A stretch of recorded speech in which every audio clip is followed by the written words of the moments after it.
Always set the tone to record the pod, get myself in the right mood. Hey lovelies, and welcome back to the Wellness Entrepreneur Podcast with me, your host, Kirsty Kianifard.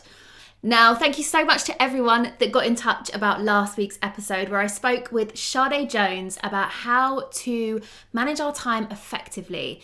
If you're someone that feels that you're constantly never-ending to-do lists but not really getting anywhere, or you've ever found yourself saying, I'm rubbish with time, I'm always late, I can't keep on track with my projects, I can't create a project plan, then do go over and listen to last week's episode.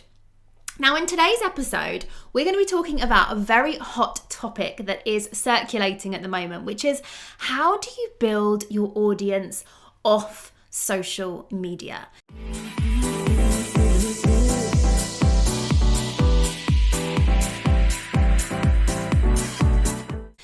Now, I don't know if you felt it, but there's definitely been times when I felt it in the last 18 months or so. And I'm someone that I actually adore social media. I know it gets a lot of bad rap, but I find it to be a really creative outlet for me. I don't feel a particular pressure around having to post. I genuinely post when I'd like to post. But I have had times, of course I have, where I've just felt like, do you know what? I just want to take a step back. I don't want this window into my world at the moment. And there have been times where I've thought, is this going to negatively impact my business? Now, I know from many of my clients that ongoing pressure of how much we need to show up on social media and how much of ourselves we need to reveal can really take its toll and make people feel that, well, if I don't want to at the moment or ever, let's face it, show up on social media, it's really going to negatively impact my business. And it's like this toy up. Can I build a business without social media? Now, I come from a time when social media really wasn't a thing. When I first started building businesses, I was flyering, I was putting leaflets through doors. I was creating my own websites and sort of navigating Google AdWords and SEO and all of that. So for me, it's never really been a question of, is that possible? Like it's required. There are so many things outside of social media that build our business. Social media is like a tiny part of your overall marketing. We know this because when you put a post out on social media, only a tiny fraction of the people that are already following you, that have already said, I want to hear from you, actually get to see that piece of content. Our story views are forever going up and down, and seemingly we don't have too much control over that. And oftentimes when someone comes into your world, your Instagram or your Facebook will be a tiny part of how they found you or where they found you. So I actually think whether you are someone like myself who actually enjoys social media and isn't in a particular rush to eliminate it from my business, or you are someone that's like, in reality, if I have to keep this level of social media presence up, I don't really know if I want to do this anymore, then this episode is going to be for you, because I'm going to walk you through, how many options have we got here? At least seven ways that you can be building your business outside social media. So, are you ready? Let's dive in. So the most obvious place to be building your business, which in fact you already are building your business, whether you're doing it consciously or not, is through Google, through search engines, using SEO. Now, websites are again a controversial topic nowadays, with many marketing experts saying you don't really need one, it's not top priority, you shouldn't be investing hundreds and thousands into it when social media is a free option. And to some extent, I agree. To some extent, if you have very small amounts of time and very limited resources at the very beginning of your business, social media can feel like the obvious place to really get in front of your ideal clients. But the reality is, at some point, to build a sustainable business, a business that starts to scale far beyond this small square on your phone, you need to be able to widen that reach. And so we have our websites. Now our websites or our landing pages or anything that you've now got out there in the world is already populating in Google. So why not start to look at ways, really simple ways, that you can start to improve your SEO? Now, again, this is something that of course you can invest in getting support with, but there are some really simple steps that you can start to take to make sure that you're using those keywords and that things are starting to, you're starting to help your website be found more easily by the people that are looking for you. Now, some really simple how-tos on SEO. Just make sure that your website is using key search terms that your clients may be using to search for your business or your services. So there's a really good Chrome extension which allows you, as you search for things like wellness business, which starts to populate a whole list to the right of all the other key search terms that are being used by similar clients to yours. So that's a really fantastic place to start. Blogs are also incredible. I just recently looked at the stats on my business, on my website, and I had something like 13,000 hits in 1 month. Now, I would say 70% of those hits were coming through my blog. Now, why are blogs so powerful? It's because they're keeping your website up to date. You imagine how many websites there are out there right now. Thinking back to when I started, and there really weren't that many. But now it's absolutely saturated. So blogs give a really quick indication to places like Google that this site is active because you're updating something on a regular basis. And I'm going to come back to how and why we might want to choose blogs and how we can repurpose our blogs so that we don't feel like we've got more work to do, but this function on our website works powerfully for our business. Now, the second how, and how can you create an incredible audience outside of social media, is the one thing that I hold really dear to my heart, but that I think many people have let fall by the wayside and don't think is so important anymore. And the fact that you're here listening to the Wellness Entrepreneur podcast is testament to how important this is. And that, my lovelies, is core content. And when I say core content, I'm talking about a piece of content that comes out every week, every other week, without fail, that gives incredible value to your audience. Something relatively longhand, like it doesn't need to be enormous. And for your ideal client, a 1 hour podcast episode might not be ideal, but it does need to be substantial. It needs to be able to really give value. So if I went over and listened to your core content, read your core content, watched your core content, I would be able to say action one thing from that single piece of content that would genuinely move things in my business or whatever it is that you help people with. Now, I think a lot of people, because of this perceived demand really to continuously create on social media, we're feeling like we don't have any time for core content.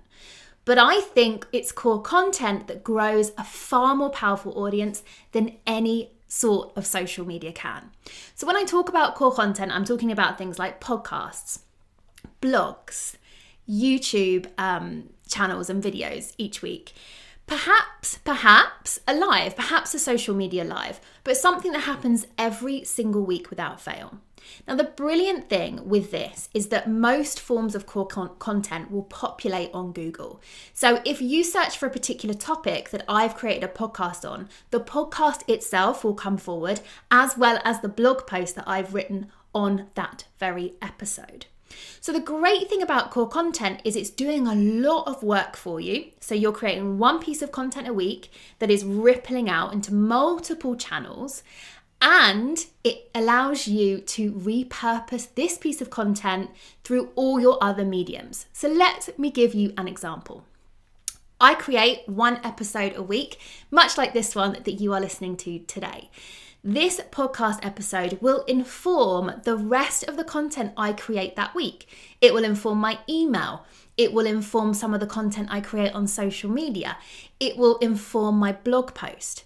So one piece of content can really be repurposed across multiple channels so that you're not, exerting so much energy, but you're really giving something of substance, something that your clients can actually action and get some powerful results without yet having to work with you. I think core content, if you're someone that is resistant to social media, is the most important thing in your business. Now, the next thing that we need to think about, and it's really starting to build upon the SEO, the core content, is noticing that when you're on something like Google, why not go and search for your name? And what you'll find is under that name, there'll be things like images in Google Images of you, perhaps old articles that you were featured in or that you've written. There will be videos. Maybe you once upon a time fancied yourself as a YouTuber, or you're just starting YouTube, or you've created some live streams over on Facebook. All of these will be featured under videos. Now, you've also got articles listings. So any blogs that you've written or been featured on will also be listed. So what I want you to think about here is, again, all of the imagery, all of the videos, all of the written pieces that you're creating, whether on your site or elsewhere, are all going to start to create a body of work around the thing that you teach and support clients on. So it's really important you're intentionally choosing this imagery, these articles, and the videos to create this supportive narrative around your business and to encourage people to come in from multiple places, multiple channels. Now, the next thing I want to talk about, and if you're a listener of the podcast, you will know how much I go on about this and the episodes that we have dedicated to it, is email lists. Now, building your email list is the smartest way to communicate instantly with your clients, current clients, potential clients, anyone that has shown interest in your business without having to talk to them through social media. You don't own your social media channels. You do own your email list. You don't have control whether that incredible post that you put out is going to get picked up or shown to many of your audience. Inside your email list, you have full control. You know that when you press send to those few hundred people or few thousand people, they're all going to at least have the opportunity to open that email and find out a little bit more. So yeah, sure, you might need to use other channels, but you could definitely use your core content to promote your email list, to promote your amazing freebie or your lead magnet that's going to have people coming onto that list.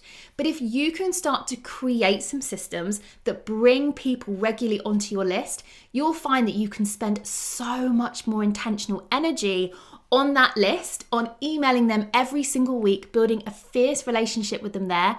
And then again, removing that urge and that real need to be constantly showing up on social media, because you know your inner circle are having the opportunity to chat with you every single week. Now, as we move away from email lists, I want to start talking about automations. So I've done episodes on ads, right? I've looked at ways that we can start creating more seamless funnels into our business. So again, however you feel about ads, however you feel about paid advertising, it's definitely a big win when it comes to removing your amount of time on social media. You can have ads on there that start to just nurture an audience. They're not necessarily trying to get people to buy anything or sign up for anything. They're just simply putting your work in front of that potential audience without you having to be there. They also give you an opportunity to automate that email sign up system. So you can be putting your lead magnet in front of people, having people sign up for your list so that the only actual action you need to take is then when you decide to email them every single week. So again, it's sort of capturing people on social media. It's encouraging them further into your world without you having to actually go out there and do it yourself. You'll also find there are Google ads. There's so many other ways that you can create some automated systems around your business to ensure that you're not totally ignoring these channels, but you're creating some passive automation that you don't have to be actively involved in every single week. Now, the last thing that I want to say on how to create your audience without using social media is old school. So why are we forgetting in-person connections? I would bet that your community has an incredible wellness hub. Maybe there's some clinics, maybe there's some incredible workshop spaces, maybe some retreat spaces. I'm finding at the moment the innovation and in-person locations and in-person clinics and studios and workshop spaces is mind-blowing. There are so many beautiful spaces for you to host various things. But don't forget that if these places exist, it also means there's an incredible community around it. So why not, if you're feeling a bit jaded by the whole social media thing, why not get out there? Why not go and network, chat with, build community around some beautiful local spaces? And you'll probably start to see how all of these things intertwine. Because if you go to a networking event or go and connect with someone at a local wellness studio, you might find that you can go and network and connect and build some solid relationships. And those very people may be brilliant for your lead magnet or for your freebie. So you can be both networking in the real world whilst encouraging people over onto things like your email list, so that you're starting to broaden this network. So you're not maybe always having to go out in person, because the gifts of the digital age are so powerful for our businesses. But I do think it's important that we start to look at hybrid ways that we can both explore some in-person community connections whilst also bringing those people back to our online presence, to our email list, and then over to our social media.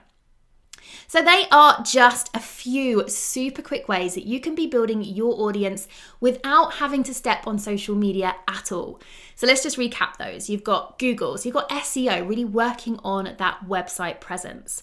Starting to establish your core content. So no longer thinking that it's just this constant churn on social media and that's the only way to really get people to see your stuff. Start telling people that you're reliable, you're consistent, and that if they show up to your piece of core content, your podcast, your YouTube, your blog, they're going to get some tangible results they can implement immediately.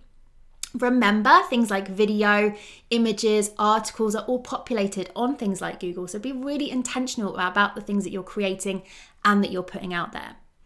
Remember to build your email list. That can be a solid way to communicate with your audience without feeling that you are having to perform or present too much on social media, and knowing that the chances of that content actually arriving and them actually digesting them is so much higher.